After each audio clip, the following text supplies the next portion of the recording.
नमस्कार साथियों, स्वागत है आप सभी का अपनी पाठशाला पर। मैं हूं अंकित अवस्थी। आप हैं मेरे साथ में एक ऐसी खबर पर चर्चा करने के लिए जिसे जानने के बाद आपके मन में कई प्रकार के सवाल उठने लगेंगे और उन सवालों में सबसे बड़ा सवाल यह होगा कि क्यों भारत रूस को चीनी युआन में यानी चीन की करेंसी में पेमेंट दे रहा है। क्या भारत का रुपया अब रूस के रूबल के साथ व्यापार में काम का नहीं रह गया है। आइए शुरुआत करते हैं। तेल के बारे में कुछ डेटा आपसे साझा करते हैं। 3 जुलाई यानी कि कल ही की खबर आपके सामने है, जिसमें इंडिया का जून में जो यानी गत महीना निकला है उसमें ऑयल इंपोर्ट रशिया से अनदर एक और बड़ा लिमिट रिकॉर्ड क्रॉस कर गया है। अगर हम रूस से बाद में मंगाए जाने वाले तेल यानी रूस के अलावा जिनसे हम देश में तेल मंगा रहे हैं उसमें इराक और सऊदी के नाम अगर आते हैं तो इराक और सऊदी को अगर संयुक्त रूप से मिला दिया जाए तो रूस से हमने इन दोनों से अधिक तेल मंगाया है। यानी प्रतिदिन की अगर हम बात करें तो लगभग 2.2 मिलियन बैरल प्रतिदिन हमने तेल रूस से इंपोर्ट किया है। हमने जितना भी बड़ा रिकॉर्ड हमने अभी तक हासिल किया है उसके बाद की खबर है कि जुलाई के अंदर हमारा ऑयल इंपोर्ट घटने वाला है।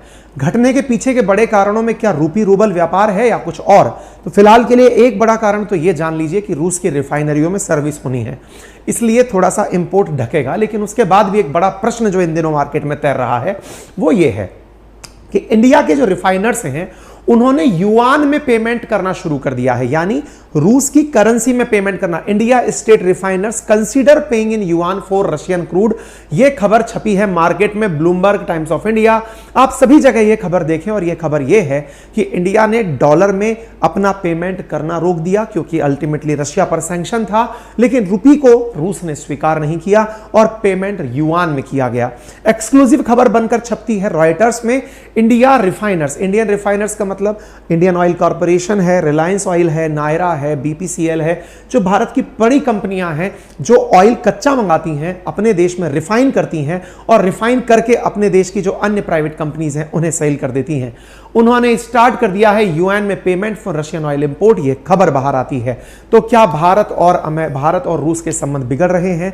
क्या भारत का ऑयल इंपोर्ट चीन की करेंसी में होने से भारत को नहीं लगता कि हम अपने पड़ोसी को मजबूती दे रहे हैं, या चीन की जो करेंसी है उसे अमेरिका के डॉलर की तरह ग्लोबल करेंसी के रूप में स्टेबलाइज करने का प्रयास कर रहे हैं? आज के सेशन में इन विषयों पर और थोड़ा गंभीरता से आगे बढ़ते हैं।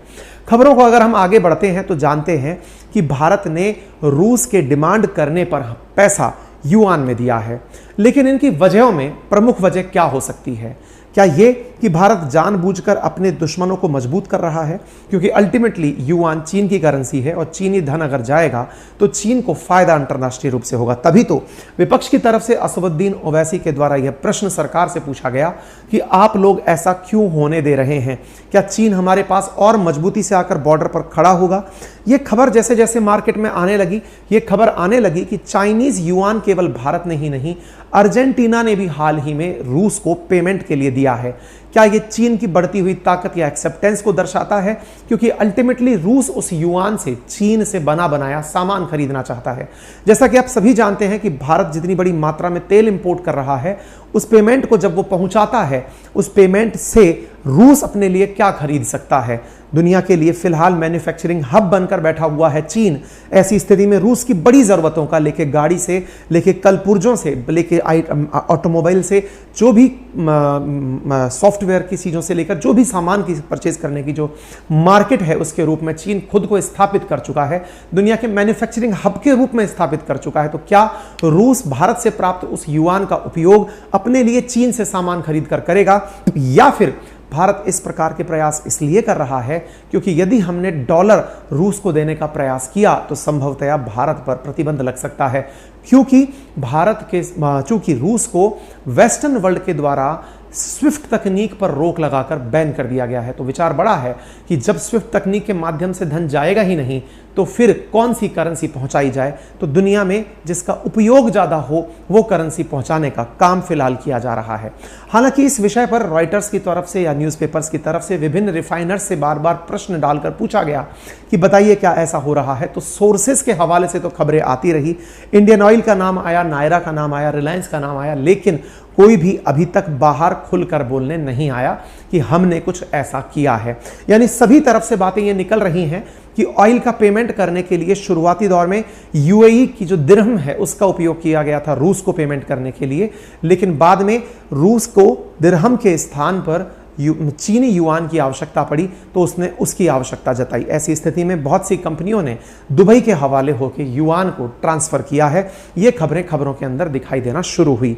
इसके साथ साथ बड़ा सवाल यह भी बनता है, क्या इंडिया इस बात को लेकर कोई एक्शन लेगा? जब ये मार्केट में खबर आ गई है तो खबर साथियों मार्च की ही है, और मार्च की खबर यह है कि इंडिया ने पहले ही कहा था कि वो फॉरेन ट्रेड को चाइनीज युआन में नहीं होने देगा, डिस्करेज करेगा। लेकिन जब कोई अल्टरनेट नहीं है तो क्या अपनाएगा भारत? ऐसी स्थिति में दुनिया के सामने जो बड़ी चुनौती है वो भारत के सामने दुनिया के साथ रहते हुए जो बड़ी चुनौती है वो तेल की आपूर्ति है। और तेल की आपूर्ति में अगर रशियन तेल इंडिया तक पहुंचता है तो तेल पहुंचने से पूर्व ये चेक किया जाता है कि क्या ये सैंक्शन लिमिट से नीचे का है, क्योंकि आपको मालूम होना चाहिए यूरोपियन यूनियन के द्वारा 11वीं बार सैंक्शन पैकेज डाल दिया गया है रशिया के ऊपर। ऑयल इंपोर्ट को लेकर के यूरोपियन यूनियन रास्ते में चलते हुए कार्गोज को चेक करते हैं और ये जानते हैं कि क्या इस तेल की कीमत जो हमने तय की है $60 प्रति बैरल उससे नीचे है या ज़्यादा है। पहले तो ये, और दूसरा चूंकि हमने रशिया को स्विफ्ट तकनीक से बाहर कर दिया है तो क्या ऐसी स्थिति में इन्हें पेमेंट डॉलर में तो नहीं दिया जा रहा है, इसलिए अल्टरनेटिंग तलाशने की बातें की जा रही हैं। हालांकि एसबीआई ने सभी प्रकार के जो उत्पादक हैं या रिफाइनर्स हैं इनसे कहा है कि जितना भी आप विदेशी करेंसी में या चाइनीज करेंसी में व्यापार कर रहे हैं वो भारत सरकार को अवश्य बताएं, ताकि उस आधार पर वो पूरी तैयारी कर सके। क्योंकि संभव है यदि चाइनीज करेंसी के साथ साथ अगर अमेरिकी करेंसी का उपयोग होता है रूस को देने में तो संभव है कि अमेरिका भारत पर सैंक्शन लगा दे। ऐसा पहली बार नहीं है, पहले भी हो चुका है। जब हमने ईरान के साथ व्यापार करने की सोची थी तो भारत के 2 एक्सपोर्टर्स पर, 2 ट्रांसपोर्टर्स पर सैंक्शंस लगा दिए गए थे। इस फिलहाल के लिए जितनी भी कंपनीज हैं उन सबसे अपडेट लिया गया, उन अपडेट्स में कोई भी जानकारी बाहर निकलकर नहीं आई है। इंडियन ऑयल और फाइनेंस मिनिस्ट्रीज ने इस बारे में अपने द्वारा ये कहा है कि वो रशिया रुपी के रूप में ऑयल पेमेंट करने के निरंतर प्रयास कर रहे हैं, लेकिन उन्होंने संवाददाताओं द्वारा पूछे गए सवालों पर किसी भी प्रकार का जवाब देने से इनकार कर दिया है। यहां पर आप रशियन एनवॉय का एक बयान देख सकते हैं जो शुरुआत में इसी साल का है, और उसमें यह है कि रूपी rouble mechanism for India Russia trade establish हो चुका है। लेकिन इसमें सबसे ज्यादा डर रही हैं भारत की बैंक्स, जिन्हें यह डर है कि कहीं ऐसा ना हो कि रूबल में व्यापार करने पर उन्हें किसी सैंक्शन का सामना करना पड़ जाए। आप इधर देखिए, रशियन बैंक्स ने ऑलरेडी रूपी अकाउंट इंडिविजुअल्स के लिए ओपन करवाना शुरू कर दिया है, लेकिन यूएस सैंक्शंस के चलते इंडिया बेस्ड जो पेट्रोकेमिकल कंपनी है वो अपने ईरान सैंक्शंस पर जो असर देखी थी उन्हें डर है कि कहीं भारतीय बैंकों को भी वैसा ही देखने को ना मिले। हालांकि इस खबर के आने के बाद से, क्योंकि यह खबर जैसे जैसे सोर्सेज के माध्यम से मार्केट में तैरने लगी, बीच में खबर आती है कि प्रधानमंत्री के द्वारा पुतिन से बातचीत की गई और उनको डायलॉग एंड डिप्लोमेसी का वही पुराना जो हमारा तरीका है यूक्रेन से शांति का वो बताया गया। इतना ही नहीं, भारत के पीएम की रशिया पुतिन के द्वारा तारीफ की गई कि प्रधानमंत्री जो हैं वो मेक इन इंडिया को प्रमोट करने के लिए निरंतर प्रयास कर रहे हैं। हो सकता है कि रूपी रूबल का व्यापार जिस प्रकार से गति पकड़ना चाहिए था रूस की तरफ से उतने इनिशिएटिव ना लिए गए हों, और इसके लिए अगर आपको याद हो तो रूस के पूर्व में विदेश मंत्री जब भारत आए थे सरगेई लैवरोव, तो उन्होंने भी कहा था कि हमारे पास से बड़ी मात्रा में रुपया रूस जा चुका है लेकिन उसका हम उपयोग नहीं कर पा रहे हैं। उसका उपयोग कैसे संभव होगा? तो संभावना व्यक्त की जाती है कि जब तक वह पैसा भारत से कोई उत्पादन होकर के वस्तु के रूप में विनिमय ना हो तब तक शायद ही रूपी रूबल व्यापार एस्टेब्लिश होगा। इसलिए आवश्यकता है कि भारत अपने मैन्युफैक्चरिंग सेक्टर को और मजबूती दे और कॉम्पिटिटिव मार्केट में चीन से सस्ता माल दुनिया को उपलब्ध कराए, तभी भारत के लिए रूपी रूबल व्यापार या कोई और करेंसी का व्यापार एस्टेब्लिश हो पाएगा। आप देख सकते हैं कुछ ही समय पूर्व प्राइम मिनिस्टर नरेंद्र मोदी की रशिया ने तारीफ करते हुए अपना अच्छा दोस्त बताया और भारत के मेक इन इंडिया इनिशिएटिव को जोड़ दिया। ये संभवतः एक इशारा भी है इस बात का कि आप जब तक मेक इन इंडिया को प्रमोट नहीं करेंगे तब तक उत्पादन नहीं बढ़ेगा, और उत्पादन नहीं बढ़ेगा तो रूस आपसे रूपी